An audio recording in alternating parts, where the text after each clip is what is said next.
conceito de curso, convidamos novamente a professora Tarcimária Rocha Lula Gomes da Silva, sendo a mediação da palestra será feita por Leonardo Cesarini, do Departamento de Avaliação Institucional do IFRS.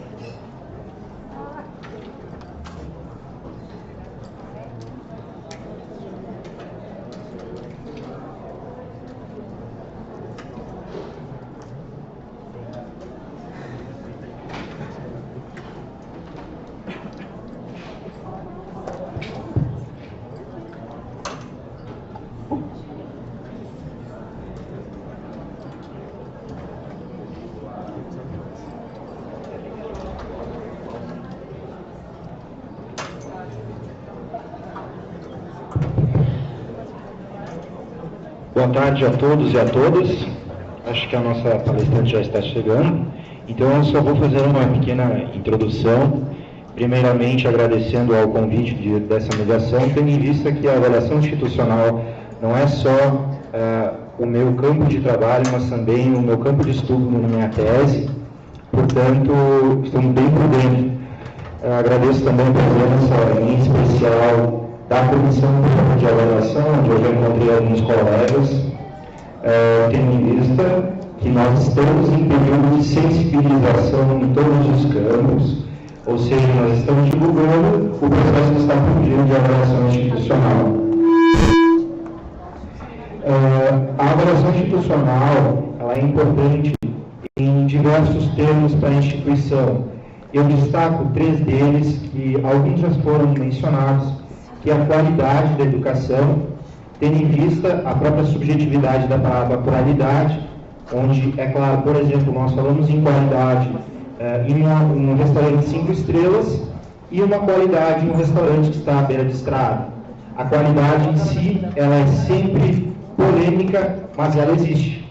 Então, o mecanismo de sistema de sinais, no sistema de avaliação, ele é um mecanismo mínimo, porém não limitante, para a medição, a aferição da qualidade. Outro quesito importante é a questão da participação. Muito bem disse a professora anteriormente, a responsabilidade pela construção e participação, ela é ao mesmo tempo coletiva e individual. É coletiva na medida em que nós temos que oferecer relatórios com resultados, fornecidos não só, mas também pela Comissão Própria de Avaliação, mas também é responsabilidade pessoal, tendo em vista que todos nós temos a possibilidade de participar da avaliação institucional.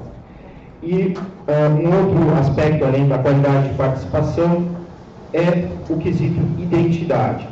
A identidade é construída a partir de propriedades próprias, mas também em comunidade. É por isso que a Lei de Sinais é uma lei nacional, mas que constrói também identidades do IFRS.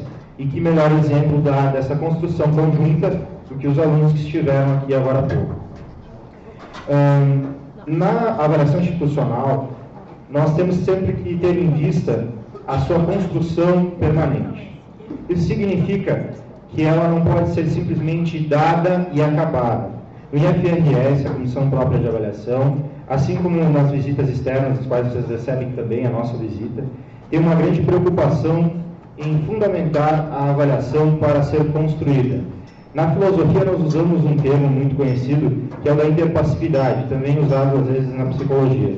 Nesse sentido, cada sujeito, muitas vezes, faz algo para que não seja necessário fazer algo a mais. Digamos assim, comprar algo biodegradável, para que você realmente não precisa fazer a grande mudança no meio ambiente que é necessária.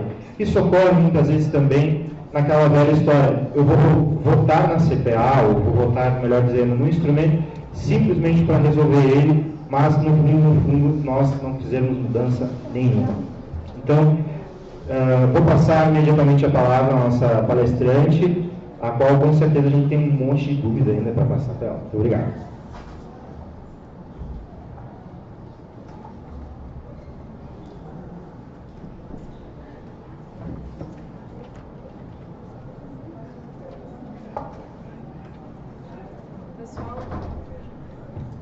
A ideia é que, se houverem perguntas, eu levo o microfone, a pessoa faz a pergunta e ela responde, ok? Sinalizem quem tiver perguntas.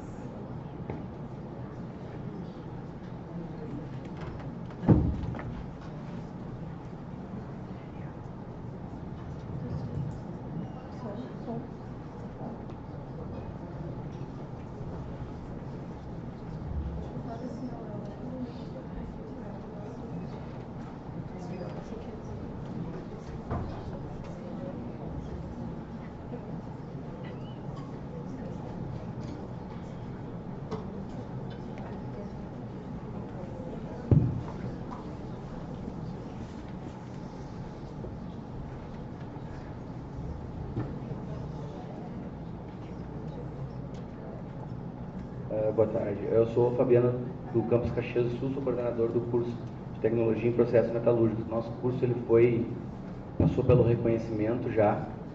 E aí eu tenho 4 perguntas. Elas são bem breves, eu acredito. Mas com relação a um dos itens que eu acho estranho o item, tipo, por exemplo, de experiência do tempo fora do magistério, a gente tirou uma nota ruim. E é bem difícil avaliar tempo fora de magistério. Eu não sei qual é o intuito de avaliar alguém que trabalhou numa loja para um curso de licenciatura, por exemplo, ou no caso nosso, que é tecnologia, alguém que fez algum trabalho fora da área vai valer pontos, e quem dedicou bastante tempo à área não vai ganhar ponto algum. E aí as outras duas são mais curtas, quanto tempo que a gente guarda as atas. Eu tenho atas desde 2011, e aí eu não sei se na visita, quanto tempo a gente deve mantê-las, né? E se a visita ela tem o mesmo roteiro no reconhecimento e na renovação de reconhecimento.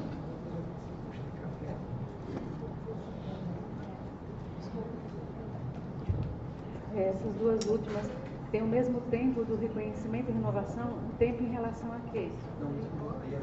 Se o mesmo roteiro, desculpa. Sim, mesmo roteiro. Sim, eu tinha entendido o tempo. Desculpa, eu estava anotando aqui. Bom, o roteiro é o mesmo, tá? Não tem diferença, porque, afinal de contas, o que está se avaliando é a mesma coisa.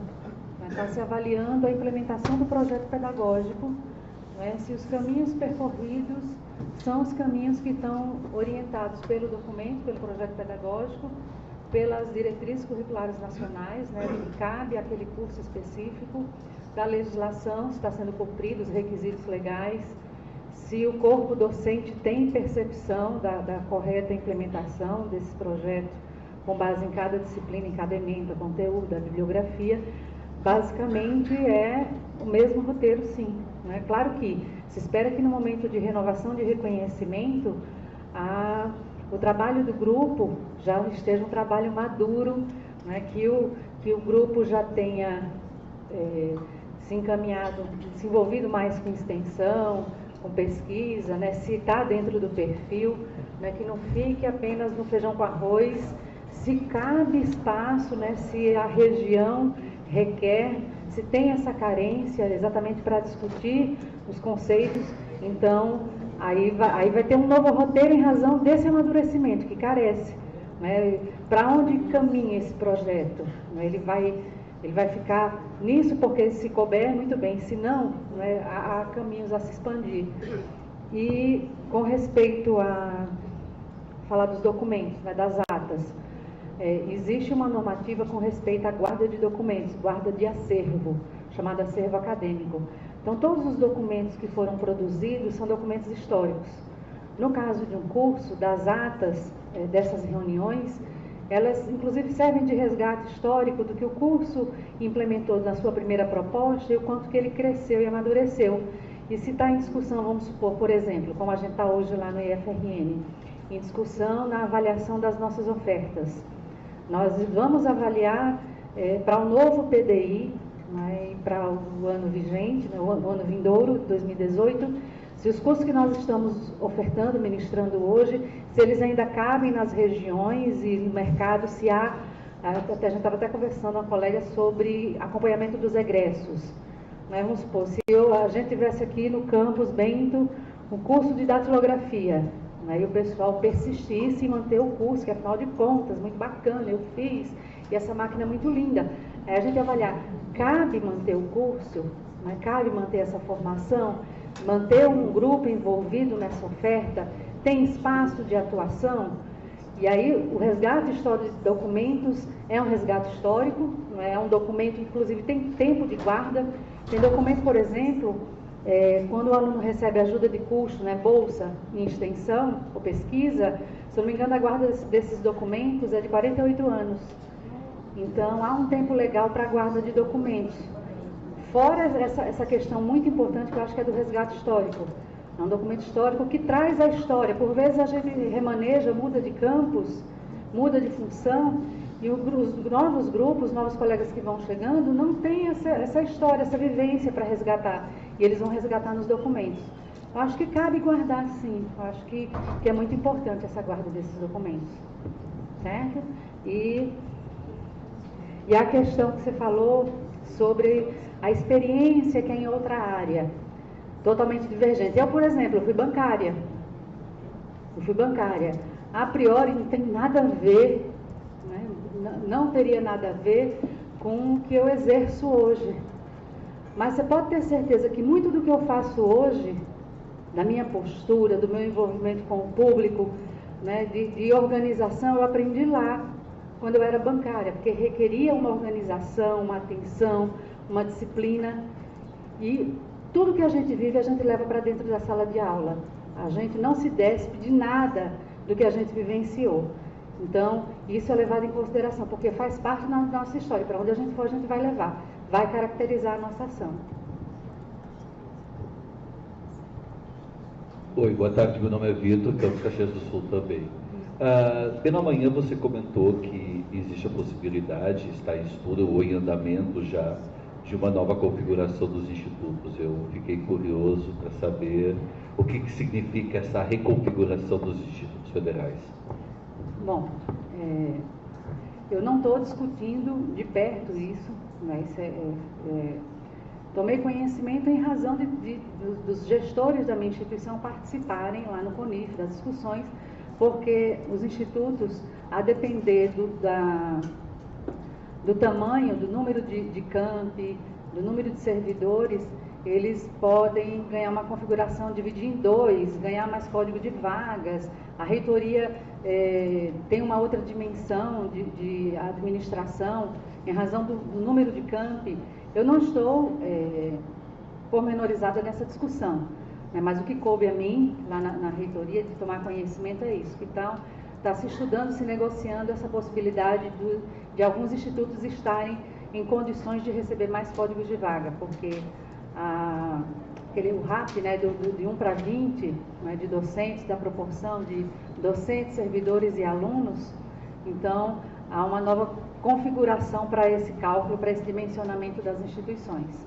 Não sei a quantas anda nesse momento, mas tem uns 5 meses que eu tomei conhecimento e fiquei muito feliz, porque no meu caso, lá na diretoria que eu sou responsável, careço muito de servidores, né, de montar uma equipe, mas acontece que a configuração da nossa reitoria não comporta, dentro do seu desenho, né, inicial, mais que 100 servidores.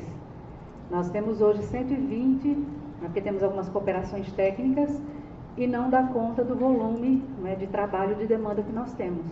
Então, nós carecemos de mais servidores em algumas frentes, né, alguns trabalhos administrativos. Há campos que têm carência de docentes, enfim, nesse sentido, dessa reconfiguração, em razão do volume de trabalho, de demanda, que me parece que em alguns casos foi mal dimensionado. Eu não estava à época, eu sou nova na instituição, eu entrei no IFRN somente em 2012, eu era da iniciativa privada, do ensino superior, então quando eu cheguei já estava constituído, eu não acompanhei, infelizmente, mas foi o que eu tomei conhecimento e fiquei feliz.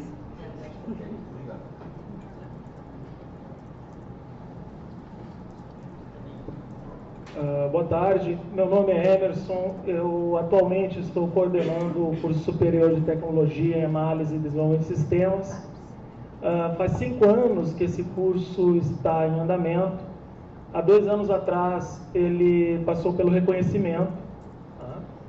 E agora estou com a visita agendada da renovação para o final deste mês.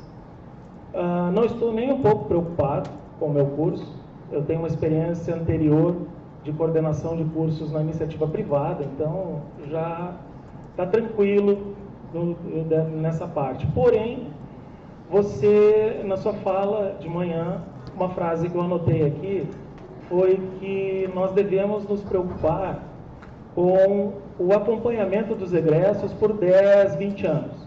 Mais ou menos assim que você falou. Isso. E de todas as perguntas que a comissão costuma fazer, quando ela toca no acompanhamento de egressos, confesso que eu não sei o que responder. Nós não temos uma ferramenta de acompanhamento dos egressos. Para mim está fácil, porque eu já preparei uma planilha no Excel, afinal são só 2 turmas que se formou até agora, e eu sei onde está cada um dos formados, então vai ficar fácil para responder essa pergunta para a comissão. Bom, a minha pergunta para você é: o que o FRN faz em relação ao acompanhamento dos egressos? Que ações o seu instituto tem e também que ações você, em sua caminhada como avaliadora, verificou em alguns momentos, né, que algumas outras instituições fizeram, para que sirva de exemplo, pelo menos para mim, nesse momento. Por favor, obrigado. De nada, obrigada pela pergunta. De fato, que bom que está tudo tranquilo e favorável. Né? Ótimo.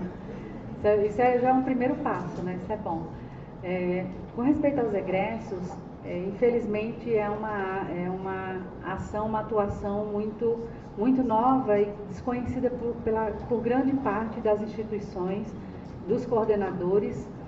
É algo que é incisivamente cobrado no ato do recredenciamento.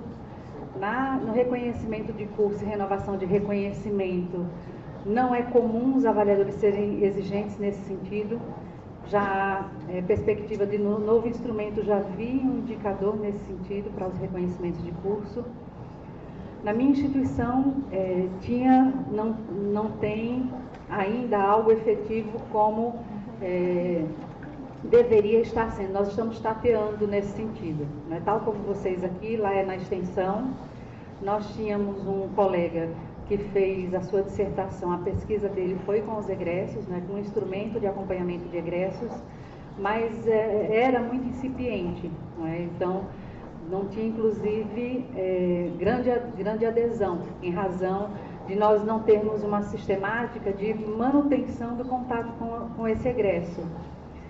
E aí hoje nós estamos com um novo projeto que está em discussão, né, por nós da comunidade, estamos analisando um novo projeto que ele fez, esse servidor, o Marcos, ele está lá na extensão, ele trabalha hoje na extensão, e ele apresentou, né, uma evolução do projeto inicial e está em discussão com a comunidade. Então nós estamos analisando, apontando as nossas sugestões, para então nós termos um projeto mais próximo do que deve ser esse acompanhamento, exatamente, e ter um contato. Aí a gente vai ter que rever o nosso fluxo processual de conclusão de curso, porque uma grande dificuldade nossa é manter contato com os que não estão mais conosco. Por vezes, nem os que estão conosco a gente consegue telefonar ou passar um e-mail, porque como esses contatos são atualizados, as pessoas mudam, aí dentro do sistema fica mais difícil. Então, nós temos a proposta de mudar para no momento em que ele for fazer a solicitação de formatura ou de colação de grau, a depender do nível do curso, ele que faça um cadastro atualizado, e a TI está estudando a possibilidade, tal como o CIGAR, no SWAP nós termos a manutenção do vínculo do egresso, que ele consiga acessar o nosso sistema para manter o contato com a instituição, que ele continue tendo, obviamente, que acesso restrito, mas dentro de uma área em que ele mantenha contato e a gente tenha como entrar em contato com esse ex-aluno. Estamos em processo.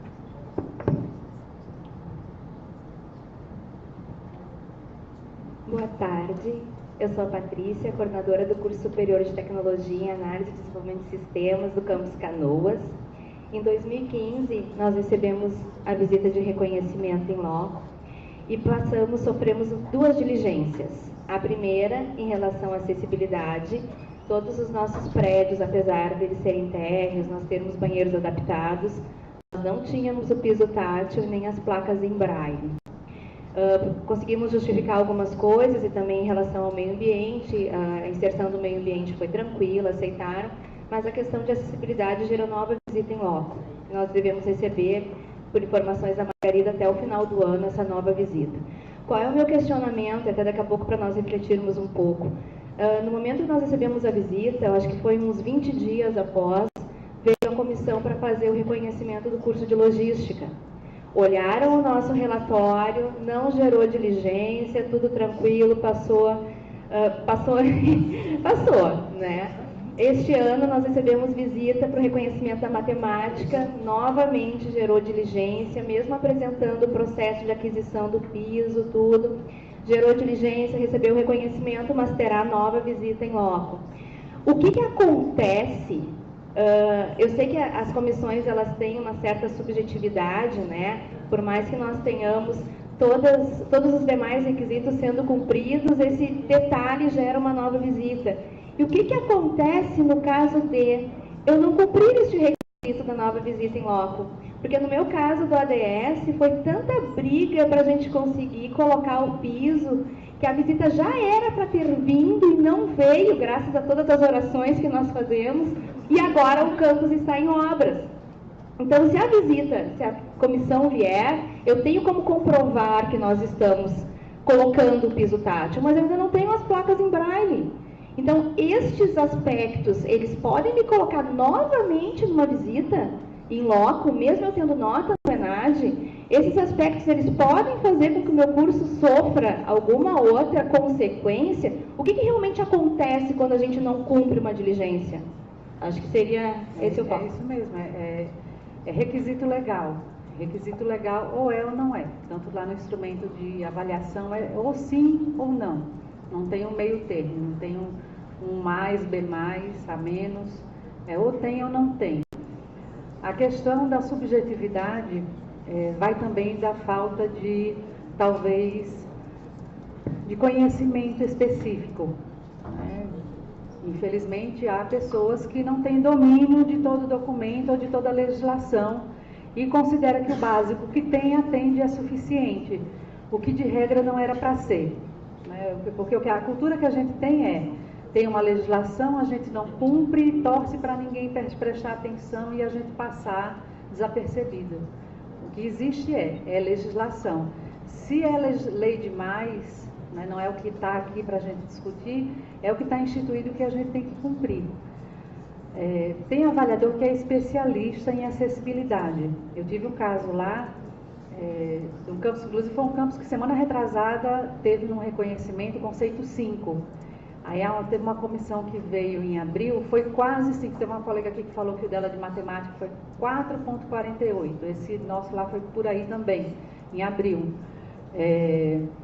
Por pouco não foi o 5, né? Mas os dois que vieram, todos os dois avaliadores eram especialistas em acessibilidade. Inclusive, eles colocaram com destaque na agenda averiguar as condições de acessibilidade, já saíram citando a NBR 9050, né, os detalhes, nossa, a gente está frito. E eles foram olhar os detalhes. E quando eles chegaram, o nosso piso tátil externo, lá em Natal, tem um erro. Desculpa alguém aqui, tem alguém no Ministério Público, mas o Ministério Público às vezes entra em umas searas que não cabe a entrada. E eles mandaram destruir todos os pisos que a gente tinha e colocar todo assim na borda. Aí, Natal inteira está assim, porque o Ministério Público entendeu que era assim. Você imagina, a pessoa vai com a bengala lá na ponta da calçada, no meio fio, na rua. Então, tem esse equívoco lá. Eles botaram o pé fora do carro e já disseram, o que foi isso no campus? Né? Que o campus todo em torno é assim. Aí a gente já foi explicar que era o Ministério Público, aí foi mostrar os documentos. E o que a gente não atendia, a gente tinha os projetos. A gente tinha os projetos de execução, tínhamos as licitações, inclusive as licitações que correram vazias. Então a gente tinha todo um histórico para mostrar que a gente já vinha a tempo, não era daquele ano, inclusive, mas como a gente depende de recurso público, e tendo o recurso público e os processos para aquisição era uma dificuldade. Eles compreenderam que a instituição, embora não tendo, agia no sentido de cumprir, e que a gente buscava atender da maneira que era viável a sinalização, a acessibilidade. Aí vai o quê? É o subjetivo, não é? Porque vindo diligência, a gente entra, como a gente entra, vocês entraram aqui, a gente entra lá com as justificativas, anexa todos os documentos, demonstra que a instituição está fazendo. Uma hora a gente vai ter que fechar, vai ter que terminar, não vai poder ficar por 10 anos tentando fazer, vai ter que cumprir. E é um processo que o INEB, o Ministério da Educação, esperam que as instituições absorvam e aprendam como proceder. A CPA está aí há quantos anos? E a CPA ainda está remando, ainda está buscando. E aos poucos eles vão inserindo em processos em que vão tornando mais incisiva a obrigatoriedade de cumprimento. Eu acredito que gradativamente vai chegar a isso também, em que a gente vai receber. Faz tempo que a gente não recebe capacitação nesse sentido, com essas orientações, de dizer, olha, ou tem mesmo ou não tem. Se está em processo, se deu vazia a licitação, se sumiu o dinheiro, não interessa. Então, fecha. Enquanto não fizer isso, a gente fica dependendo dessa situação realmente, de bom senso, do subjetivismo, mas é requisito legal, de fato, ou tem ou não tem. Boa tarde, eu me chamo Edmilson, estou responsável da CPA do campus Ibirubá. A gente, no início do ano, teve a avaliação do curso de agronomia e nós tivemos uma nota 2 na CPA, porque nós não tínhamos um representante externo. Tá? Foi o único adendo que tinha e uma nota 2. Então, é uma dificuldade que a gente tem, sério, nós estamos remontando a CPA para a gente 2 cursos mais agora, provavelmente o ano que vem, para serem avaliados. E tudo bem, o curso foi bem, fechou com uma nota 4 lá, mas a gente, como responsável da CPA, tomar um 2 dói na alma, tendo feito todo o trâmite, tudo que tinha que fazer de uma forma legal, mas isso não tinha um membro de avaliação externa. Então, mais para chamar a atenção até mesmo dos outros campos. E uma coisa que preocupa, e nós estávamos comentando aqui, que é a questão que a gente tem muita coisa no papel, tá? E que foi muito chamada a atenção, tá? Pelo fato de registros acadêmicos, RH, onde as documentações são todas em papel e não tem nada digitalizado. Tá? Então, eu não sei como funciona lá no campus de vocês esse tipo de estrutura, que nós estamos catando gente externa agora, nem que seja na marra, mas a questão da documentação é uma coisa que preocupa. Bom, deixa eu entender. Com respeito ao representante da sociedade civil, vou dar uma, o senhor não pediu, mas eu vou tomar a liberdade de dar aqui uma sugestão, buscar profissionais e representativos das áreas profissionais, associação, sindicato, CDL, CREA, CRQ, enfim, alguém que se dispõe a participar e explicar, não é, qual é a função do cidadão, não é, nos processos de participação nas instituições públicas, participar dos conselhos, participar de uma comissão dessa, a importância para a sociedade. Com respeito aos documentos, se eu entendi bem, o senhor está querendo dizer que vocês não têm um sistema informatizado, é isso? O que eles reclamavam é que a gente tem todo arquivado, mas o que ele coloca ali se pega fogo. Sim, mas aí não há requisito legal que nos obrigue a isso por hora. Há encaminhamentos para. Desculpa, mas não caberia a crítica. Não caberia. Inclusive, isso não caberia sequer registro no relatório. Se foi registrado, foi um equívoco por parte dos colegas. Não há uma exigência de que os documentos sejam digitalizados. Há processos que exigem, mas no nosso caso, de instituição de ensino, educação básica, educação superior, não há essa exigência. O que há, inclusive, é um pedido de que a gente, como avaliador, possa aceitar documento digitalizado de quem já tem condições de tê-lo, né? Porque a gente sabe que é um procedimento muito caro, não é, os recursos ou as empresas que prestam esses serviços são serviços que ainda estão num patamar muito elevado, né, para a realidade da grande maioria das instituições. Então, não é como abrir mão do documento impresso, enfim. Cabe o esclarecimento que nós estamos implantando aqui na FRS o SIG, e o módulo de protocolo ele prevê tramitação de processos digitalizados, totalmente digitalizados, não mais em papel. Porém, ainda não está operando, mas tem a previsão de estar operando.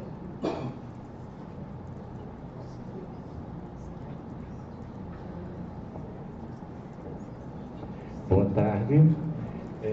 Voltando à questão dos egressos, daquilo que a gente vai lendo e compreendendo, essa é uma tendência na Europa muito forte, né? E me parece que há uma preocupação por lá com aquilo que a gente está chamando de qualidade social, da educação, e vai por aí afora. Eu queria ver contigo que aspectos que vocês estão considerando nesse egresso. É só a questão da empregabilidade, que me parece que ficou meio assim, para mim pelo menos, né, ficou meio presente isso. E se não, que outros aspectos que é considerado nessa avaliação? Bom, eu não tenho domínio do atual projeto, né? Eu estou com ele para estudar, não tive condições ainda. É uma necessidade, não só da empregabilidade, mas da necessidade de atualização, né, desse profissional, não só no âmbito da empregabilidade, a perspectiva que a gente quer compreender é se a formação que ele recebeu na instituição contribuiu, direto ou indiretamente, para a atuação no momento em que ele estiver atuando. Porque a gente tem uma cultura de que o profissional é bem-sucedido quando ele está exercendo a profissão na área em que ele se formou e se preparou, não é? E não necessariamente, né? Por vezes ele é tão bem-sucedido ou até mais, mesmo estando em outra área, mas usando as informações e a formação que ele recebeu de uma outra área até. Então é ter essa percepção de em que nível de contribuição os conhecimentos apreendidos aqui contribuíram para essa postura dele, né, perante a vida profissional e mesmo social, né? Qual o alcance que os investimentos da instituição para a atuação dele hoje, né, de fato foram felizes e foi com êxito, né, que ele alcançou.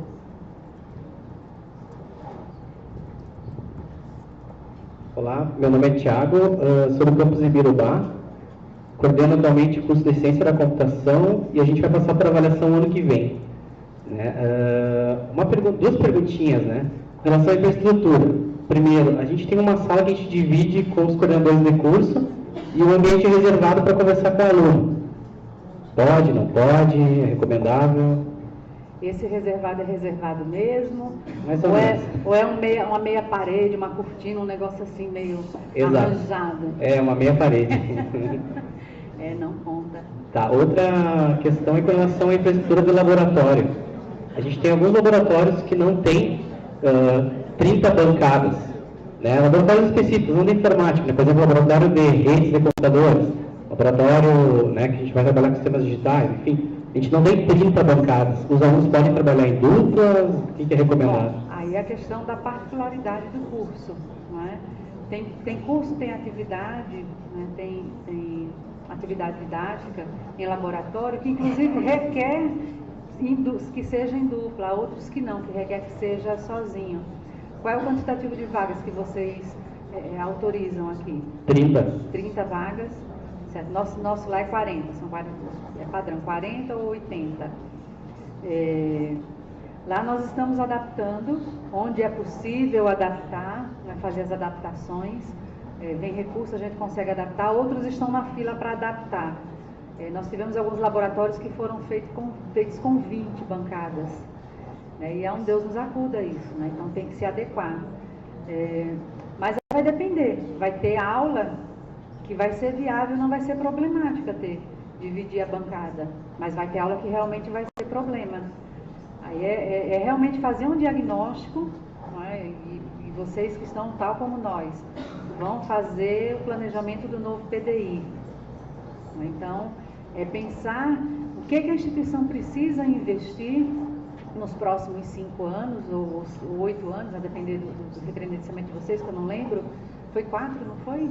Foi 4, então 8 anos. Não é? Então, para esses 8 anos, né, o que a instituição tem condições de planejar nesse sentido, já com base nos relatórios de autoavaliação, os relatórios de reconhecimento de curso, né, nas discussões do NDE, exatamente o que os meninos responderam no ENAD esse ano, eles fazem o ENAD, TADS vai fazer ENAD esse ano. Né? Então, o que eles vão responder no questionário deles esse ano com respeito à infraestrutura? Próximo ano vocês vão saber. Né? O que eles vão registrar elogios ou vão registrar reclamações quanto às aulas de laboratório. Então, usar essas informações como subsídio para o planejamento. Mais questionamentos?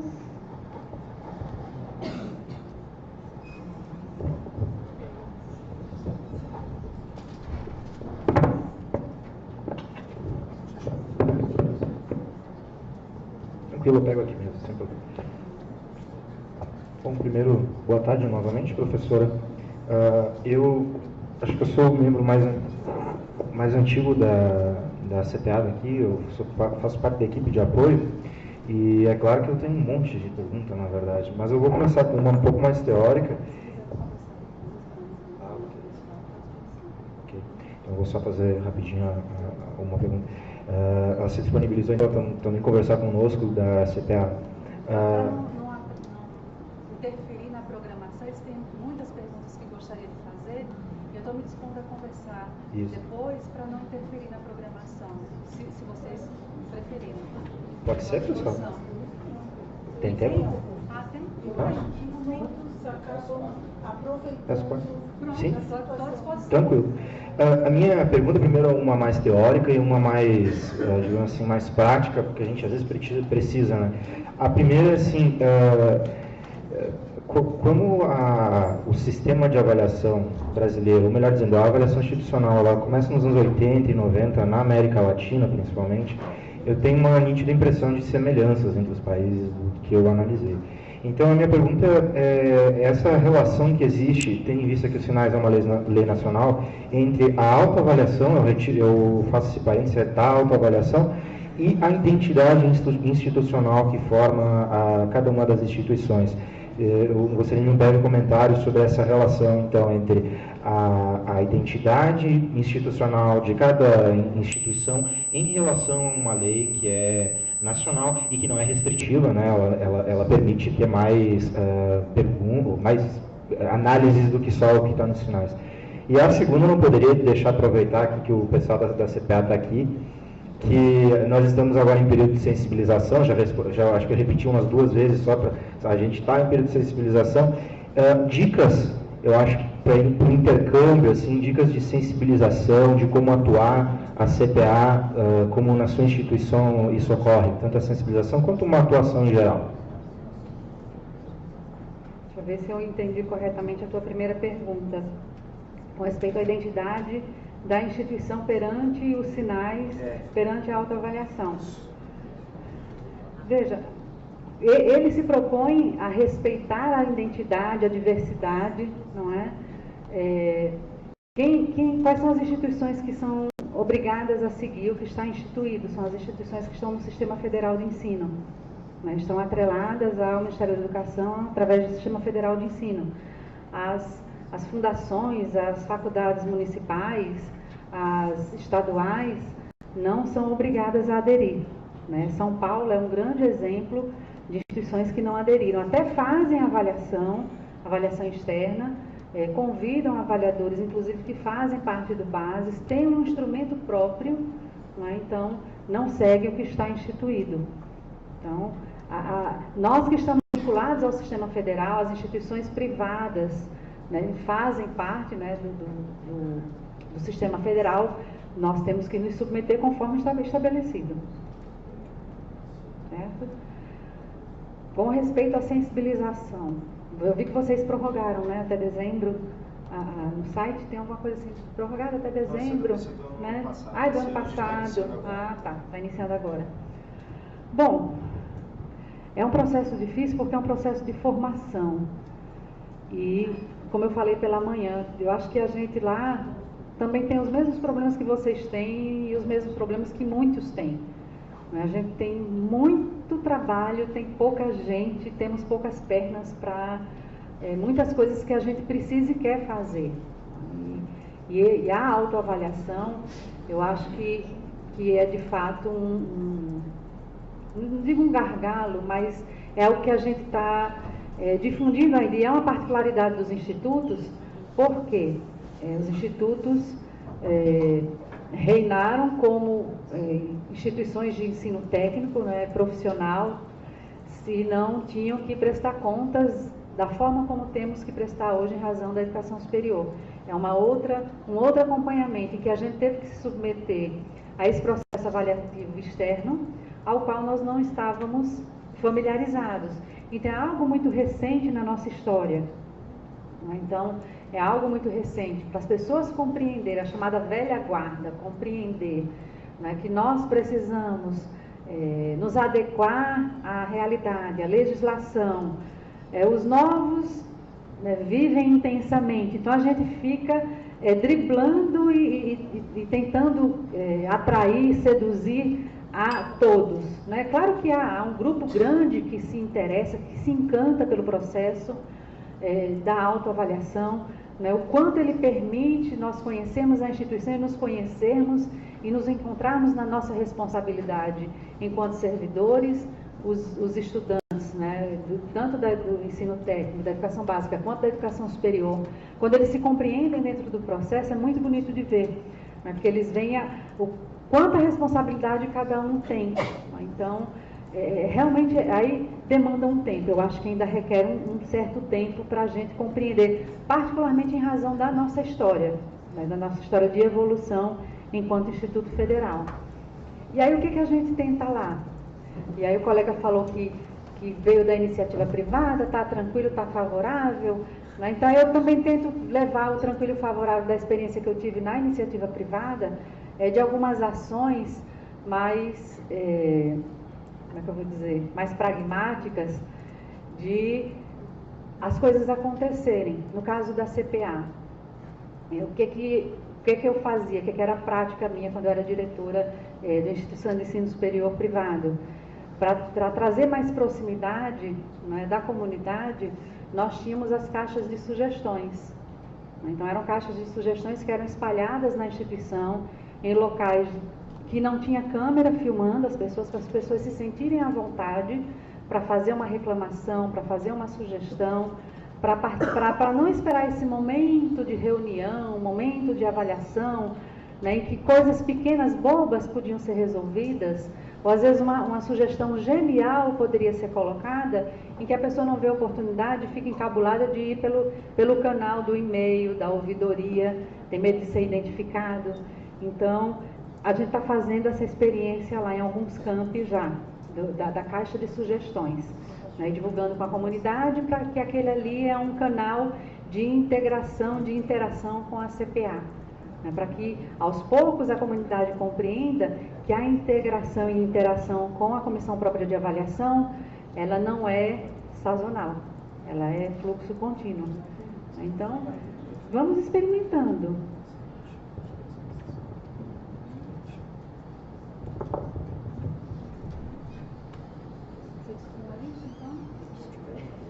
Você tem tempo?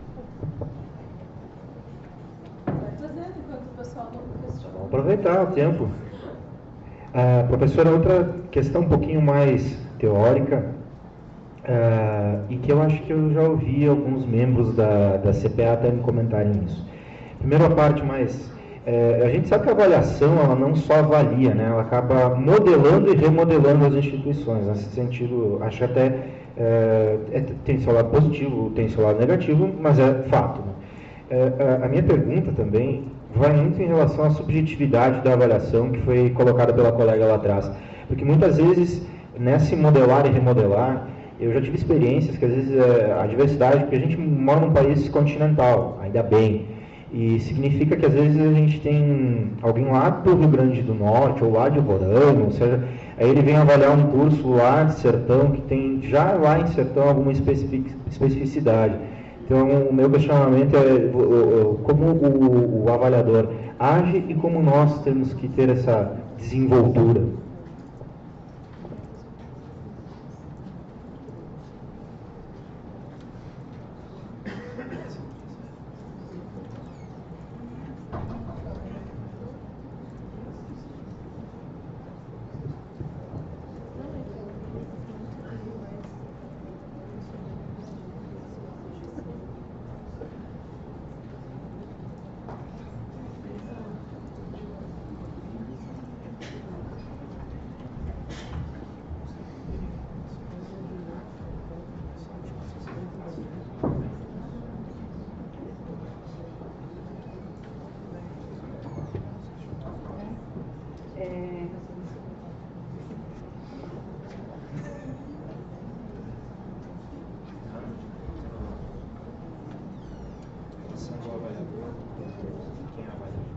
O que eu queria te perguntar, assim, qual é a tua percepção de divergência, né? Qual seria o problema de alguém aqui do Rio Grande do Sul, não, entenda, não, ele falou, alguém lá do norte, de Roraima, de Natal, vem ao interior aqui avaliar, né? Qual seria a dificuldade de compreensão, né? Se você percebeu essa dificuldade, dada a questão da subjetividade, né? Dada a questão da subjetividade, que aí particularmente eu lhe perguntei, mas não se me lembre não. Eu sinto isso em relação a nós institutos, né? Quando colegas avaliadores vão avaliar os institutos, e aí a minha experiência de contato, né, com colegas, enfim, são colegas avaliadores, são colegas professores, mas que por vezes não têm sensibilidade, né, em estarem abertos a conhecer a instituição e de compreender de que aqui a gente faz um bom trabalho, um trabalho de excelência, né, de ficar duvidando, mas como assim vocês têm condições de ter isso?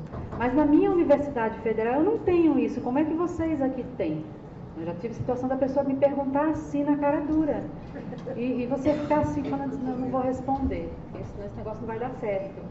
Então, é o jogo de cintura. Vem de novo a subjetividade, é o jogo de cintura, né? De tanto o avaliador que vai, né, carregado do seu desconhecimento, do seu preconceito, né, da falta de vivência, ele precisa ter bom senso, né? Todos precisamos ter bom senso. Eu cheguei uma vez numa instituição, aqui é um caso, obviamente não vou dizer nem que lugar que foi, nem região, nem nada. E o meu nome, não sei se vocês já viram, é Tarcimária Rocha Lula Gomes da Silva. É nome de família, né? É nome de família. E quando eu cheguei, estava uma celeuma na instituição. Como é que iam fazer para me receber? E eu me lembre danado. E eu sem entender aquele burburinho, aquele negócio, aí alguém chegou assim, muito cheio de dedo, e pediu mil desculpas. Eu, pois não. Aí explicou, né? Porque, não, professor, porque a gente está sem saber como fazer, porque a senhora é da família do Lula. E ela disse, gente, eu não sou. Não sou. Se fosse, não teria problema nenhum, mas não sou, né? Então, assim, é normal. A gente não conhece tudo, a gente não sabe tudo. Realmente é ter bom senso, né? É ter bom senso. Espero que vocês não tenham a infelicidade, a má sorte de ter alguém, receber alguém que não tenha bom senso, né? Espero que isso jamais aconteça. Infelizmente, em todas as profissões, em todas as áreas, em todos os âmbitos, acontece de ter pessoas que não têm bom senso, né? Que não são pessoas sem noção, infelizmente. Mas é o jogo de cintura, é tentar ir ajeitando, organizando, né? Dizer, olha, eu não estou entendendo muito bem o que o senhor está querendo dizer, podia explicar melhor? Enfim, eu não sei qual foi a situação que vocês vivenciaram, mas eu entendi a sua pergunta. Eu perguntei só porque... Sim.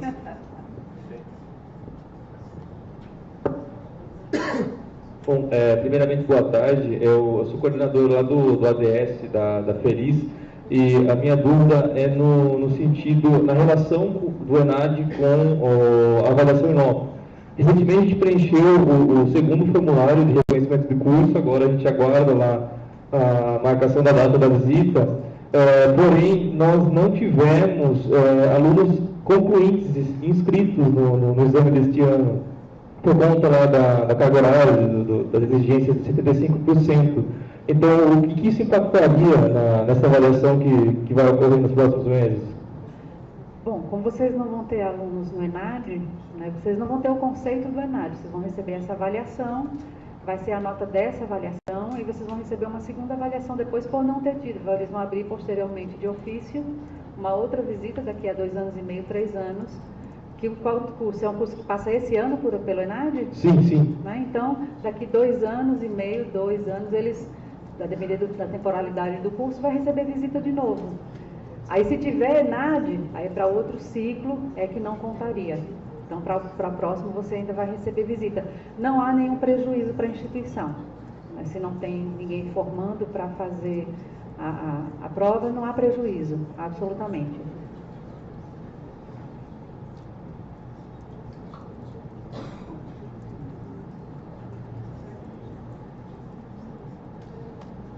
Pode repetir?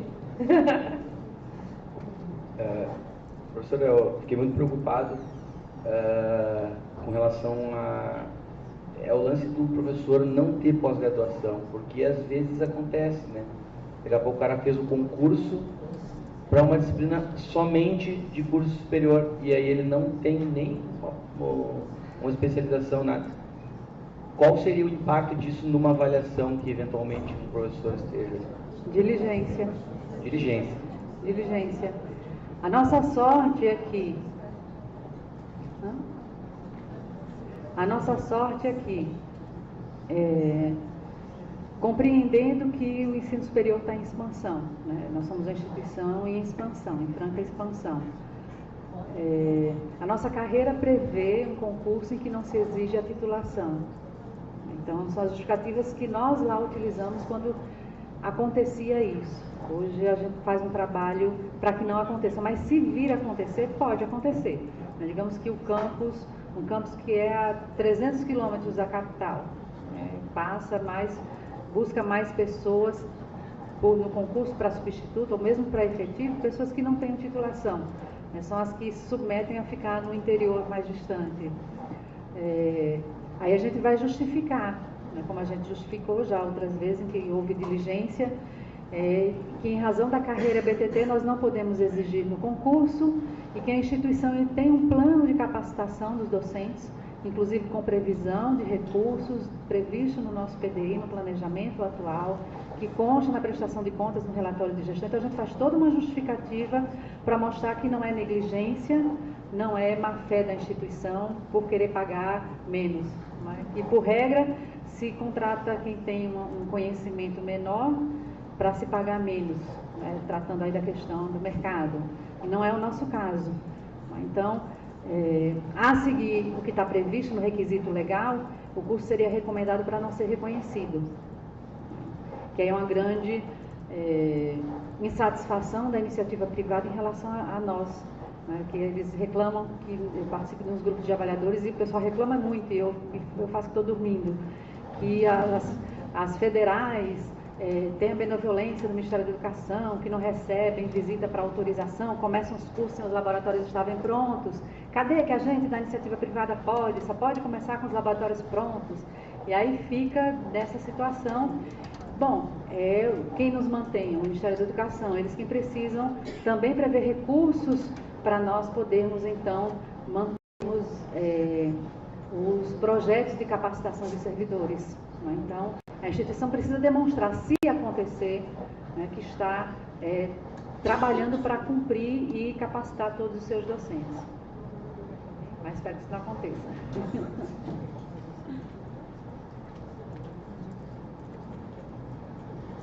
Boa tarde, tudo bem?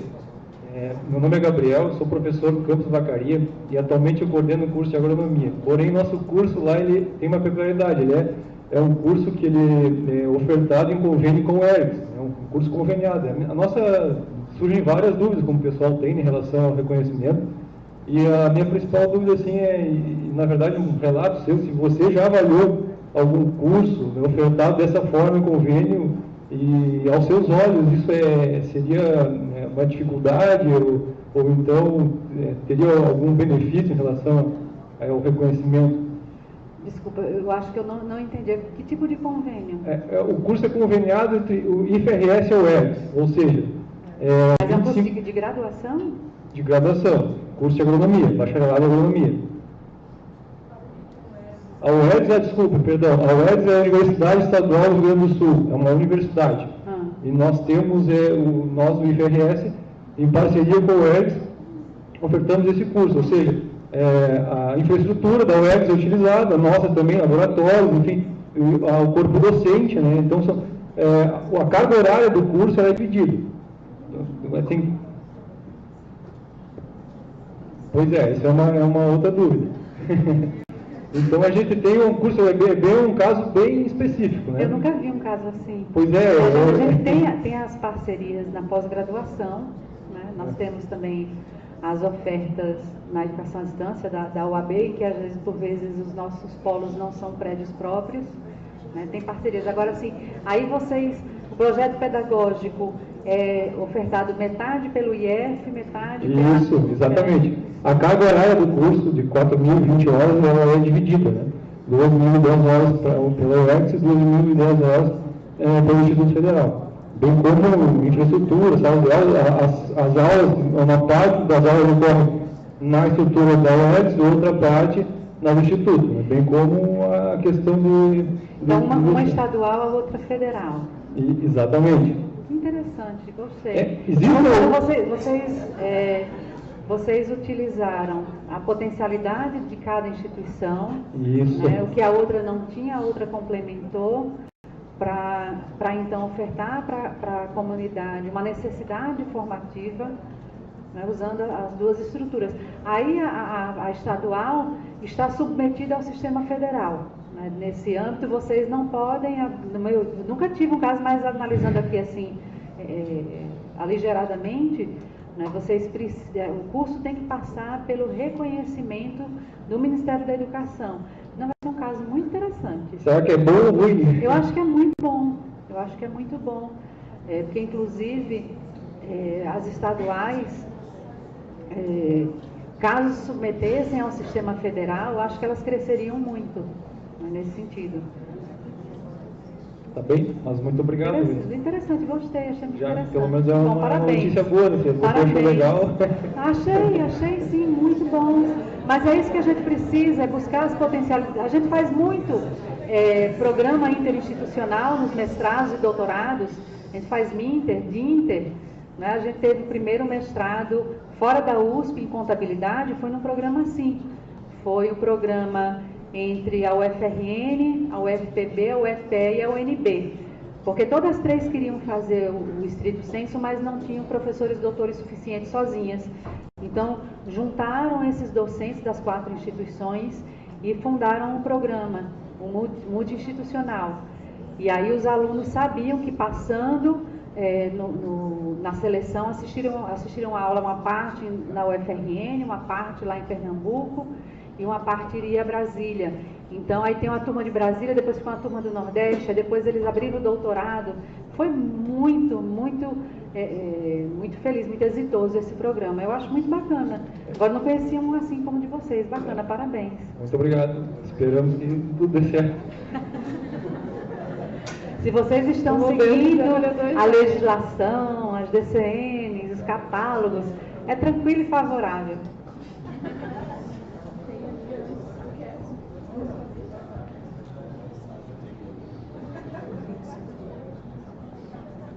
Bom, boa tarde, meu nome é Ricardo Manfredini, eu estou coordenador do Tecnólogo em Desenvolvimento de Software do campus Farroupilha. Bom, na verdade, acho que é mais um relato de experiência do que uma pergunta, em relação ao critério da subjetividade da avaliação.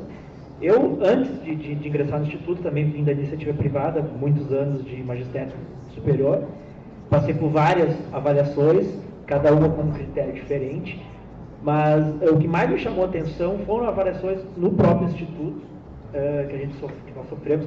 Uma avaliação que foi de um curso que eu não era coordenador, mas era professor, em que os avaliadores criticaram o fato de os professores, é um curso tecnólogo em processos gerenciais, criticaram o fato dos professores serem todos DE, ou seja, todos eram avaliadores da iniciativa privada. Então, eles criticaram o fato de ser DE. Como que nós vamos trazer a experiência do mercado para dentro da instituição se nós somos dedicação exclusiva? Então, para aí já é um absurdo. E na avaliação que eu sofri enquanto coordenador do curso, bom, nós tínhamos uma professora de Libras que não tinha pós-graduação, mas ela estava fazendo pós-graduação, passou batida. Eles não apontaram, não fizeram, nem apontaram isso. Outro critério que eles... Eu digo lá para os meus, coloquem tudo nas pastas e eles procuram. Exatamente. Que é o que eu faço, quando eu chego eu tenho que procurar, tá aí, achou, não achou. Estava tudo organizadinho, as pastinhas lá, com índice. Bom, não. Outro problema é que eles avaliaram, uma das notas, a única nota baixa mesmo, foi experiência profissional dos professores. Bom, como a grande maioria dos professores são jovens, que não é meu caso, só tinha eu e um outro professor. Você é um menino. Só tinha eu e um outro professor que tinha uma experiência de vários anos, né? Então foi uma nota baixa. E outra coisa, se tu leres o relatório da nossa avaliação, em momento algum só tem elogios, em momento algum tem um mas, um entretanto, um porém, só elogios. E a nossa nota foi 4. Se tu lê o relatório, tu vê. Não tinha como ser 4. Daí o que eles fizeram? Como ele tem todos os critérios, os primeiros critérios da avaliação são subjetivos, ou seja, não são quantitativos, que nem os critérios da trabalho, eles baixaram nota nos primeiros critérios para fechar com 4. Então, claramente dá para ver que a nota foi... não tem a ver a nota com a descrição da avaliação que eles fizeram. Bom, é muito estranho isso. Assim, a primeira dimensão que vai tratar da análise do projeto pedagógico é a sua implementação. Vocês têm condições a gente tem a condição de fazer a defesa. Na hora que a gente percebe essa postura que não é correta, né, em que a dor de cotovelo pesa mais do que o profissionalismo, a gente precisa ficar lá no pé dos avaliadores, acompanhando e fazer. E aí é responsabilidade do coordenador do curso, do NDE e das instâncias que dão a comprovação da efetividade do que está previsto. No caso da dimensão 1, do que seria assistência estudantil às políticas institucionais no âmbito do curso. Mas aí a instituição tem como comprovar, né, quais são as ações institucionais no âmbito do curso, as políticas institucionais em prol da implementação do projeto pedagógico e da adesão dos estudantes na sua formação. Quais são as ações, os eventos, as atividades, o apoio ao discente. Isso está com a gente, não está com o avaliador. A gente é quem tem que comprovar. Então, aí vocês estão fazendo essa organização e fazendo essa defesa, diz, não, aqui no PPC está previsto a participação em eventos, apoio para a publicação de trabalho, projeto de pesquisa, e a instituição fez, aqui está previsto. Como que vai ser um 2 ou um 3? Não cabe. Não foi? A gente falou que ia fazer 5 eventos, fizemos 5 eventos. Cumpriu. Então, a gente conhecer o documento, os documentos e fazer a defesa.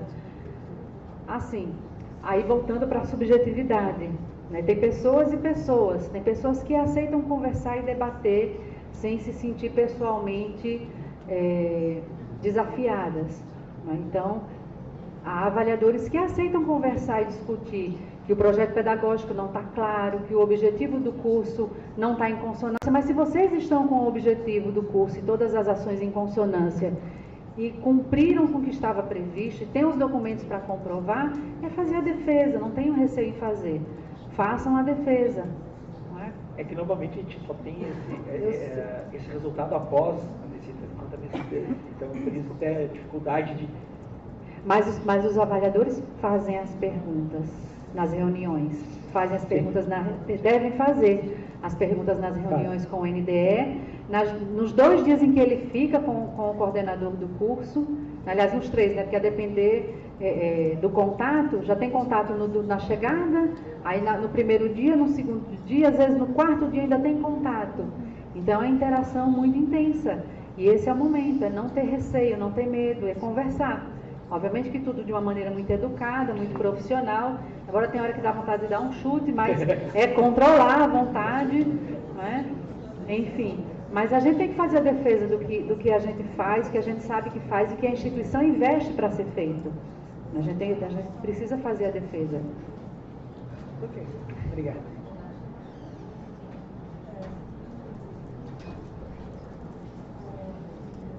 Bom, Tarcimária, eu sei que é uma ansiedade geral, nós estamos circulando ainda sobre a avaliação dos cursos, mas nós estamos já nos deparando, e de forma bastante intensa, dos nossos alunos no ENAD. E, bom, eu queria saber sobre o processo do ENAD, procedimentos, o que a instituição tem que se preparar e preparar seus alunos, tendo essa perspectiva, e quais são esses impactos, né? Tanto no conceito preliminar de curso, quanto no conceito final do curso, enfim, quais são os impactos que o ENAD traz na avaliação do curso no final. Assim, eu acho que as instituições ainda são vítimas desse processo avaliativo, tal como no processo da autoavaliação institucional. Mas os sujeitos não estão, de fato, familiarizados, não se sentem envolvidos e responsáveis com o processo. Então, esse é o primeiro passo que a gente precisa dar. Enquanto coordenadores de curso, sensibilizar os docentes do NDE e todo o corpo docente do curso a conhecer o que é o ENAD.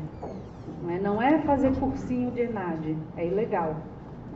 É tal como todo processo de avaliação, é todo mundo conhecer os instrumentos, quais são os objetivos do processo avaliativo, a que ele se propõe e qual é a minha parcela de responsabilidade nele. Então, todo o corpo docente precisa conhecer. Aí vem de novo a história, conhecer o projeto pedagógico do curso, qual é o objetivo, qual é a minha parcela de responsabilidade, por que eu tenho que participar da autoavaliação, participar da avaliação parcial ou global do curso, não é? E do projeto pedagógico.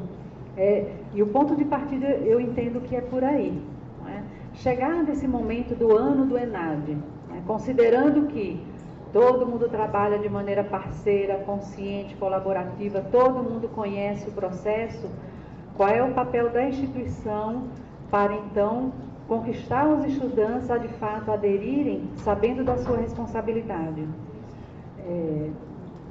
Eu vou dizer o que nós fizemos, não sei, a gente vai saber depois se vai dar. Ano passado deu resultado, foi bem. Os nossos conceitos poderiam ainda ser melhores, vamos alcançar, mas melhorou. Exatamente ter a conversar, né, o coordenador, conversar com os alunos, explicar, mostrar, passar uma manhã, uma tarde ou uma noite, exatamente fazendo esse procedimento de explicar, né, fazer uma capacitação, explicar o que é o processo de avaliação do ENAD. Ele está inserido num processo maior de avaliação, né, dentro dos sinais, quais são os propósitos dos sinais. Aí ele vai dizer, por isso que aquele questionário da CPA é daquele jeito. Aí eu digo, vocês vão responder outro igual no ENAD. Ele disse, nossa, a gente está saindo, mas esse negócio ainda vai atrás da gente. Eu disse, vai, porque faz parte do processo, né, de conhecer através dos respondentes, no caso dos estudantes que estão concluindo o curso, se o que o avaliador conheceu in loco, de fato acontece no dia a dia, ou aqueles 2 dias em que ele viveu foi um grande teatro, em que a biblioteca viajou, que o laboratório de informática viajou, para montar o espaço para receber os avaliadores. E aí os alunos lá no questionário do ENAD, eles vão responder. Se deram assim, num tinha tudo, no outro não tinha nada, alguma coisa está errada. E tem impacto, vai ter um impacto no conceito final. Né? Eles têm o questionário do estudante para responder, que está aberto, eles vão ter o questionário para responder no dia da prova. Vocês já viram o questionário do dia da prova? Que os meninos respondem? Vocês precisam ver. Eles perguntam assim, a prova que você respondeu, ano passado, né? A prova que você respondeu hoje, você acha que os seus docentes, ou o docente da área específica, contribuiu muito, contribuiu pouco para que você soubesse responder? Né? Então, a responsabilidade dele é muito grande, mas se ele não tem conhecimento dessa responsabilidade, como que ele vai se posicionar perante essa situação? Né? Qual é o vínculo que ele tem com a instituição, né, na qual ele se manteve presente durante pelo menos 3 anos, qual é a responsabilidade que ele sente em ser honesto com a instituição e com a sociedade? Porque tem menino que vai, fica lá sentado, espera dar 1 hora para assinar e sair. Porque ele acha que aquilo não vai mudar a vida dele. Afinal de contas, a nota do ENAD não vai para o histórico dele. Isso é uma reclamação nossa. Eu tenho a opinião que deveria ir, sim, para o histórico do estudante. Porque ele precisa, a gente tem, assim, teria um processo, ou tem, porque já que é vigente, um tempo muito longo de educação das pessoas para elas aprenderem. Mas é um processo em que ele não volta para fazer de novo. Ele é egresso, ele concluiu, ele vai embora. Ele cometeu esse equívoco enquanto cidadão, e aí a gente vai ficar dependendo do outro, e quantos recursos são desperdiçados nesse caminho.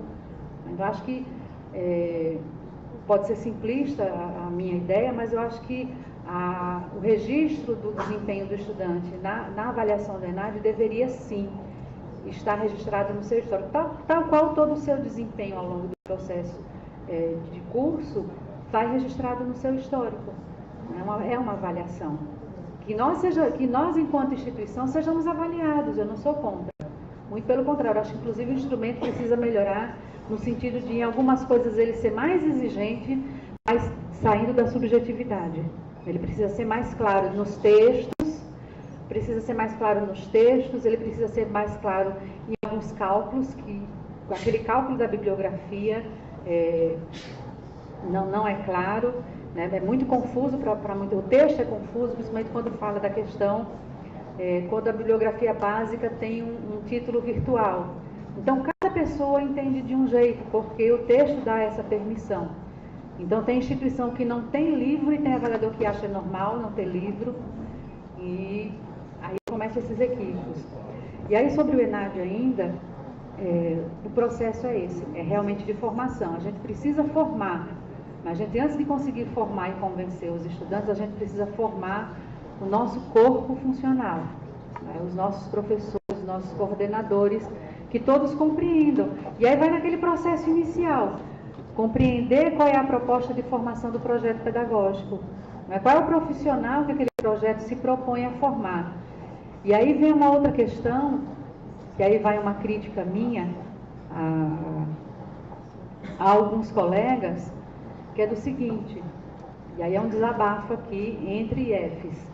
As pessoas fazem promessa para todos os santos para entrar na instituição. Depois que entram, acham que não precisam aderir ao projeto da instituição. Né? Acha que a instituição está garantida. Né? É triste, eu me envergonho, disso tenho vergonha, não tenho orgulho. É triste a gente ter pessoas ainda com essa percepção, concepção e essa postura, achar que a gente está em berço esplêndido, que estamos garantidos. Não, eu passei do estágio probatório, está tranquilo e favorável, e não está tranquilo, desculpa, não está tranquilo e favorável. Muito pelo contrário, muito pelo contrário. Se alguém entender que não precisa dos institutos, que disserem vão para casa, um dia quando a gente melhorar a gente chama vocês, eles fazem, na maior cara dura. Tal qual está fazendo agora aí. O deputado, acabei de mandar me prender, o deputado que voltou lá, infelizmente é lá do meu estado, o Rogério Marinho, voltou a reforma da trabalhista, está agora defendendo a mudança dos contratos dos planos de saúde. Ele está ombro a ombro com Flávio Rocha, com Dória. E esse fim de semana ele fez uma nota no jornal de circulação lá do Estado, em que ele fala, né, dos problemas da educação básica. Ele fala assim, de uma maneira assim, de quem domina muito. E o mesmo discurso da moça lá do Ministério, né, que são inúteis, que é gasto, né, dinheiro jogado fora, que não dão resultados. que não há necessidade de sustentar essa gente, e por aí vai. Então, me incomoda muito ver que há colegas que depois que entram acham que não há com que se preocupar. Então, desculpe.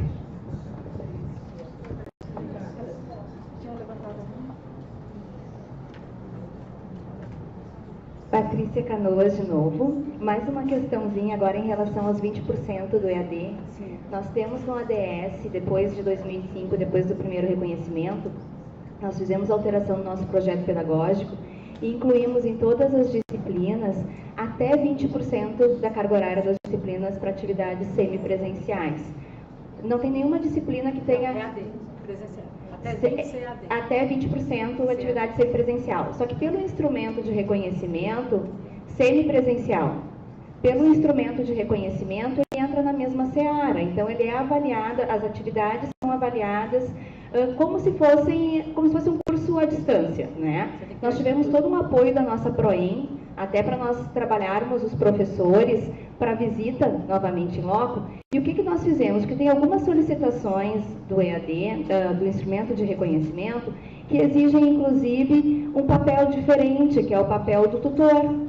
E nós fizemos um trabalho em relação aos nossos professores para que eles realmente enxerguem o papel deles nessas atividades semipresenciais. Que no momento que o aluno está executando a sua atividade à distância, neste momento ele é o tutor dessa disciplina. Então, que ele, além do papel de professor de sala de aula presencial regular, ele também exerce um papel da tutoria, do acompanhamento do aluno, até porque tem um resgate, né, dessa atividade depois em sala de aula. Nós estamos conseguindo lá em Canoas, realmente os professores, o que eles nos relatam é que eles conseguem executar a atividade, que há um rendimento interessante, mas qual é a visão do nosso avaliador? Porque nós temos o professor Mariano, que é o nosso diretor-geral, ele é avaliador também de curso. E ele nos disse, eu entendo dessa forma, vocês podem trabalhar assim. Inclusive, ele colocou o questionamento no fórum de avaliadores e ninguém respondeu para ele. Teve uma outra professora, se eu não me engano, que disse, também tenho a mesma dúvida. E isso ficou. Então, qual seria o teu sentimento em relação a isso? Realmente, ok, o professor pode efetivamente exercer esse papel de tutoria, porque nós estamos acreditando que sim, no momento que eu receber a visita em loco, eu vou defender isso com toda a força, dizendo não, o professor, ele é o tutor neste momento, porque nós não temos esse recurso para contratação de tutor. Certo, mas aí é saber se ele de fato executa o papel de tutor. Ele realmente está à disposição no Moodle, na plataforma online virtual, no momento em que o aluno precisa dessa assistência e dessa orientação, ou ele só vai estar disponível presencialmente para fazer os esclarecimentos? Ele vai estar à disposição lá nos 20% em que a formação é virtual? Ou ele só vai atender quando ele está lá no presencial? Quer dizer, não, você vai encontrar comigo mesmo, você pergunta lá na sala, a gente conversa lá. O trabalho que nós fizemos com os professores, até fazendo um manualzinho de utilização, manualzinho de boas práticas, nós dissemos para eles que eles têm que responder as questões, né? Em caso de envio de mensagens, em caso de organização de chat, de fóruns. É um trabalho que nós estamos fazendo, não é simples. O pessoal ia para a educação à distância achando que ia ser mais fácil, né? Fazer um curso, EAD, porque eu não tenho que ir para aula, e vai ser muito fácil, muito isso, muito aquilo, e não é. Por vezes ele requer mais tempo, claro que é fora do horário chamado horário comercial, mas que requer atenção e acompanhamento.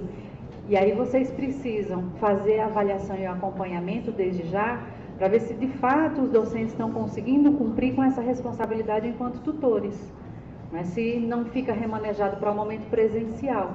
Porque se for detectado que no momento do contato pela plataforma esse contato não existe, ele até está lá cadastrado e registrado para ser, mas que não se efetiva, aí vai ser problema na avaliação. Aí vocês já podem agir desde já.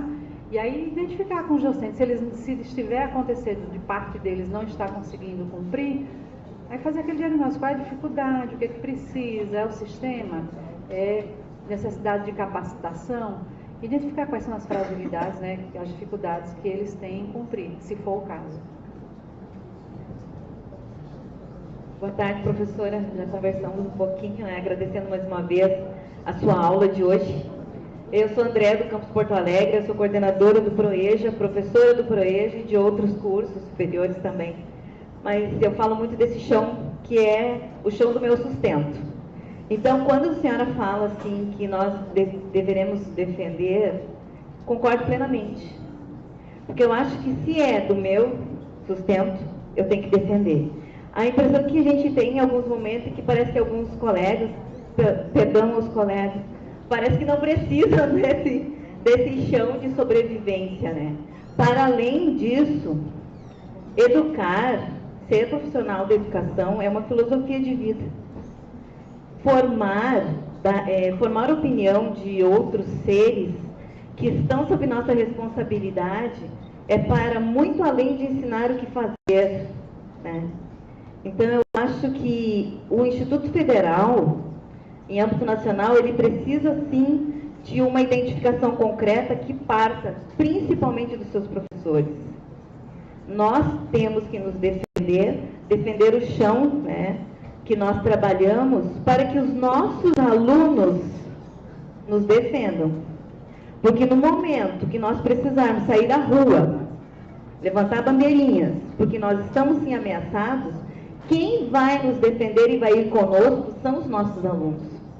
Porque são aqueles que nos defendem, né?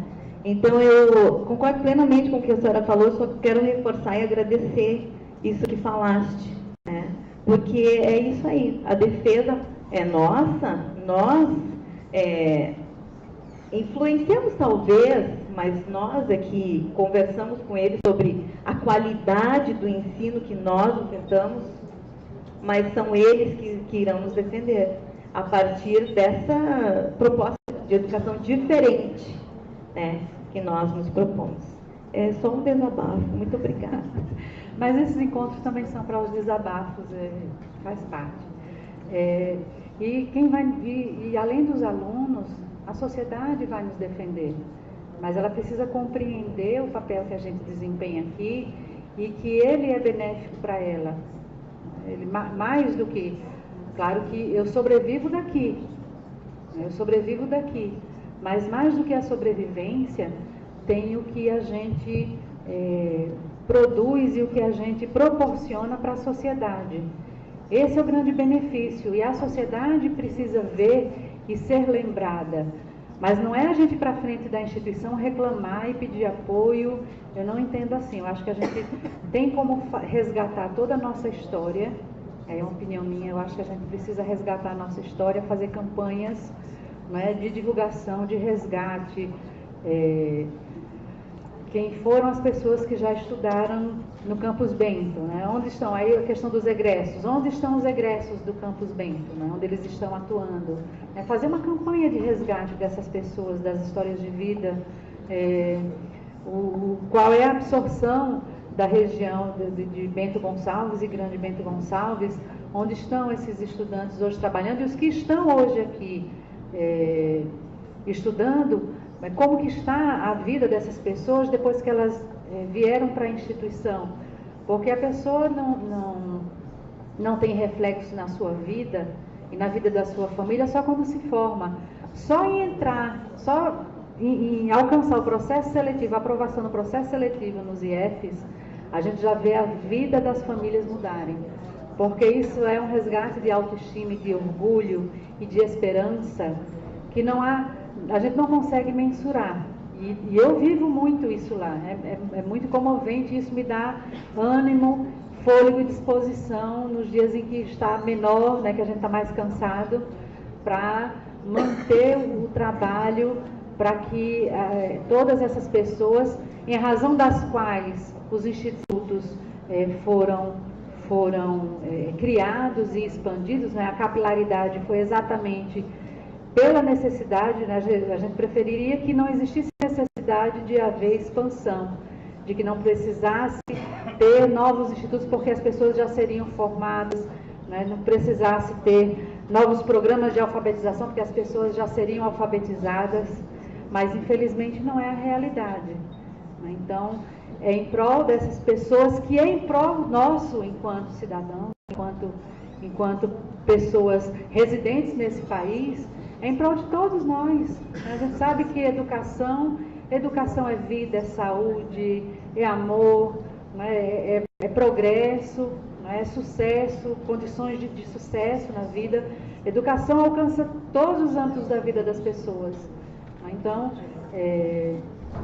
esse nosso cuidado e essa nossa atenção com o nosso trabalho, com o nosso fazer e com a responsabilidade que a gente tem em garantir que essa oferta, falando aqui particularmente dos institutos federais, embora a gente tenha muitas universidades, né, que a gente conhece, e as novas universidades que estão passando pelo mesmo problema,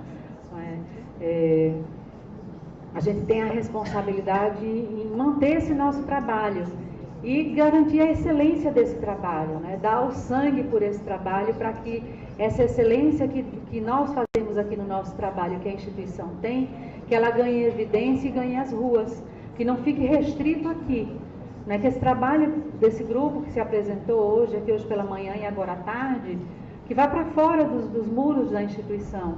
E os que estão fora dos muros venham para dentro da instituição, através dos diversos projetos que a gente tem, né, de extensão, de Pronatec, de Mulheres 1000 e N outros projetos. Né, as incubadoras, né, falando do mercado dos docentes que não têm DE, não estão atuando no mercado. Bom, aí vocês tomem como uma sugestão de buscar alternativas, e se a gente for assim, muito purista, lá no fundo, eles têm alguma razão. O que a gente precisa não por conta disso, as pessoas deixarem de ser de educação exclusiva, passar a ser 20 horas para irem para o mercado. Não, pelo contrário, o que a gente precisa fazer é trazer a realidade do mercado para dentro da instituição e promover a interação e a integração com a realidade do comércio, da indústria, né, para que a gente tenha essa aderência com a realidade fora dos muros da instituição.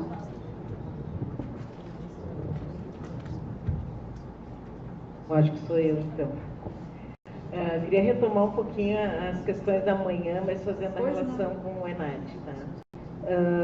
Pela manhã, tu falaste com muita propriedade da questão da autoavaliação e, posteriormente, na questão da avaliação dos cursos. E eu queria que tu comentasse um pouquinho sobre a questão dos indicadores de avaliação externa, especialmente do ENAD, na relação com a autoavaliação e no momento também da avaliação do curso. Né? A minha percepção é que a gente ainda usa muito pouco isso. Acho que a gente olha muito pouco para esses dados que a avaliação externa nos traz, que o ENAD em especial nos traz, e alimenta muito pouco a gestão dos cursos em relação a esses indicadores e todas as percepções, inclusive dos estudantes, no que se refere ao questionário dos estudantes. Então, eu queria que tu comentasse um pouco isso e se tens alguma experiência que pudesse compartilhar aqui com a gente. Certo. Assim, o ENAD, os indicadores, né, inclusive existem as notas técnicas, né, que foram publicadas, algumas inclusive foram redimensionadas, né, pela atual gestão, e elas não são claras, né, particularmente o IDD. O IDD não é claro, inclusive está na página do INEP, o vídeo que a moça do INEP diz o seguinte, né, alguém na plateia lá no curso de capacitação dos PIs para o ENAD, alguém lançou a pergunta, mas a gente gostaria que vocês explicassem melhor como que é calculado o IDD, porque ele tem impacto, né? Aí ela disse, olha, se algum de vocês aqui presentes souber, deixa o currículo aqui no final que a gente contrata. Está no vídeo lá na página do INEP. A moça que se apresentou, não sei se a Margarida lembra, a moça que se apresentou, e braba, ela era braba, e aí ela era braba, dava até medo de fazer pergunta. Ela saiu com essa pérola, né? Então, ainda... eu acho que eu tenho entendimento, eu não sou matemática, não sou estatística, eu sou pedagoga. Fiz as leituras, fiz a análise para compreender, no meu caso da instituição, mas eu caio e barro no IDD. Eu não consigo fazer a transposição no IDD. Então, a gente está lá na instituição, a gente tem lá no IFRN a figura do NCE, que é o Núcleo Central Estruturante. E esse NCE, ele é uma figura intercamp do NDE. Então, a gente tem um curso de Física, licenciatura em Física, em 4 campi. E aí, então, os 4 coordenadores compõem esse NCE, que é o Núcleo Central Estruturante, e nós estamos agora, eu estou exatamente no processo eleitoral, eu estou contando os votos para anunciar o resultado das eleições, onde 3 docentes de campos ofertantes e distintos, um de cada campus, vai compor, junto com esses coordenadores, essa célula do Núcleo Central Estruturante, para eles debaterem a avaliação global, o ENAD, a autoavaliação, os relatórios de avaliação externa, para então a gente discutir as propostas de melhoria para os cursos. Então, eu esbarro no IDD, eu não consegui entender como que eles chegam àquele conceito. E aí, inclusive, semana passada eles divulgaram os insumos e há dados que estão invertidos. E a gente está pronto, e agora, como que vai ser? E eles não respondem, eles simplesmente não respondem. Você manda as demandas lá, é bem que nada. E a gente fica refém dessa situação. Aí a gente fica calculando, aí ficam os colegas nos grupos de PIs dos IFs, aí os PIs que é junto com as universidades, um pessoal desenvolvendo umas planilhas, uns cálculos, para conseguir tentar fazer as simulações do que de fato vai ficar definido quanto ao IGC, né, e quanto ao conceito institucional. E ainda é uma incógnita, que eu não sei se eles vão corrigir os dados que estão invertidos. A gente tem até o dia 13, até sexta-feira, para confirmar os insumos que estão divulgados, né, do ENAD de 2016 e dos insumos da pós-graduação. E aí a gente eu não olhei o grupo hoje, porque que os PIs hoje, o grupo de avaliadores também está discutindo, que no grupo de avaliadores o pessoal também discute. Mas não tem isso claro, e isso é um absurdo, porque é algo que impacta a todos, né? E como eu disse, não era para ser um ranqueamento, se transformou num ranqueamento, num carnaval, fora de época, a divulgação dos indicadores das instituições de ensino superior. Não bastasse isso, ano passado deixaram a gente de fora dos dados do ensino médio. Então, é um circo de horrores, a gente fica assim buscando em que se pegar. E aí, infelizmente, eu não tenho essa resposta para ti, porque eu não consigo entender como transpor o IDD. Não sei, eu de fato não entendo como se dá esse cálculo. E o cálculo final depende do IDD. De fato, eu também não tenho essa resposta. Eu não tenho, eu gostaria de ter. Eu espero que agora, né, terminada essa eleição dos NCS, semana que vem a gente anuncia o resultado das eleições. Eu vou precisar fazer mais um processo eleitoral, porque não consegui. Nós temos 52 NCEs, então para cada NCE precisa de 3 docentes. Então teve NCE que não teve docente candidato, teve um colega que entendeu que não precisava se candidatar, porque o curso é só no campus dele, mas no caso precisa, porque eu não posso utilizar o NDE, porque o NDE tem que ter no mínimo 5 docentes, e o NCE são só 3 docentes como coordenador, então tem que ter um processo eleitoral. Eu vou ter que fazer nos próximos 15 dias um outro processo fechando. Nós vamos agora, em novembro, dezembro, fazer a capacitação desses coordenadores e professores, né, apresentar o processo avaliativo, porque aí são todos os cursos, não são só os superiores, os cursos técnicos também, integrados e subsequentes, passarão por esse processo de avaliação dos projetos pedagógicos e adequação à legislação. Vamos fazer a formação desse grupo e aí eu espero que daqui para frente a instituição eu consiga ter, para o caso dos cursos superiores, a análise desses conceitos, que aí a gente vai ter os professores da matemática e da estatística que estarão envolvidos e nós vamos capacitá-los, e aí vamos discutir as notas técnicas. Aí eu espero que vá ser, então, um trabalho em que a gente consiga transpor essa dificuldade que eu, por desconhecer, a gente vai em razão da necessidade do trabalho, e eu não consegui transpor, exatamente pela falha da minha formação. Mas essa questão do IDD e CPC, enfim, tem desde sempre, né? Eu acompanho os sinais desde o seu primeiro ano. Desde sempre houve uma dificuldade em entender as fórmulas que eram dadas, né?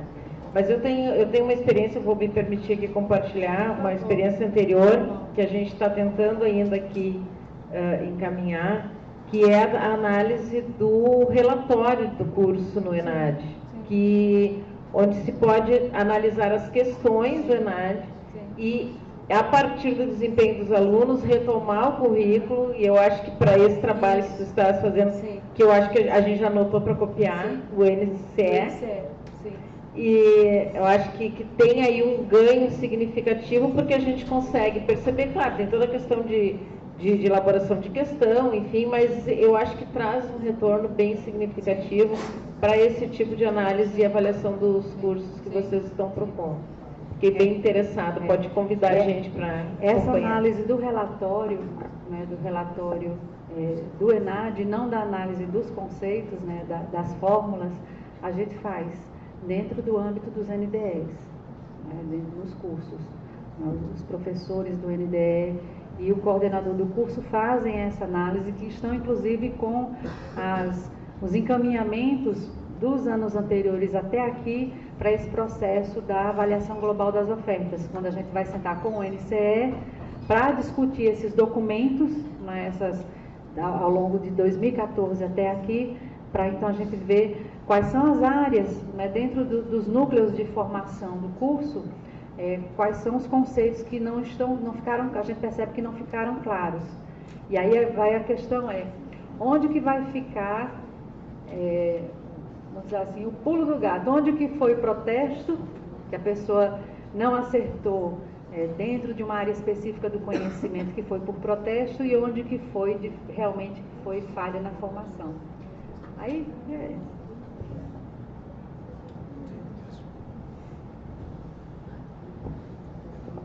eu tenho mais uma pergunta. Como eu disse, eu tenho várias dúvidas, mas depois a gente pode conversar mais um pouquinho.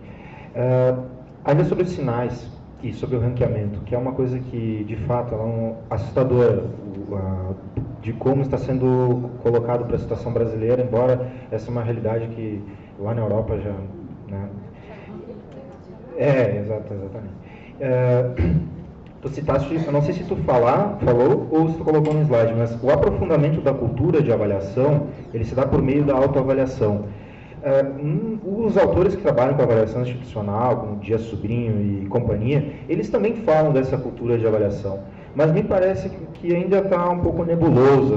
O que é essa cultura de avaliação? Pois é, está muito no discurso, né? No teórico, a gente não consegue seduzir a comunidade para, de fato, haver o aprofundamento do processo formativo, do processo de autoavaliação, de avaliação. Quando a gente faz nas turmas, vocês vão fazer uma avaliação, para assistir às apresentações, quando é um seminário, e vão avaliar os grupos, né? Então, e vão se autoavaliar. Pensa num sofrimento quando a gente propõe essa metodologia de avaliação, né? Porque a gente por vezes não sabe avaliar e não sabe se autoavaliar. Então, é algo que além da questão do desconhecimento, né, da importância da responsabilidade, existe um desconforto também nesse sentido, né? Como que eu vou me expor? Como que eu vou me expor para as pessoas? Como que eu vou mostrar para as pessoas as minhas fragilidades? Vou deixar que elas vejam e tomem conhecimento do que não está sendo feito, do que não está sendo encaminhado, do que não está sendo compreendido. E talvez algumas pessoas, por esse desconforto, não se envolvam e, enfim.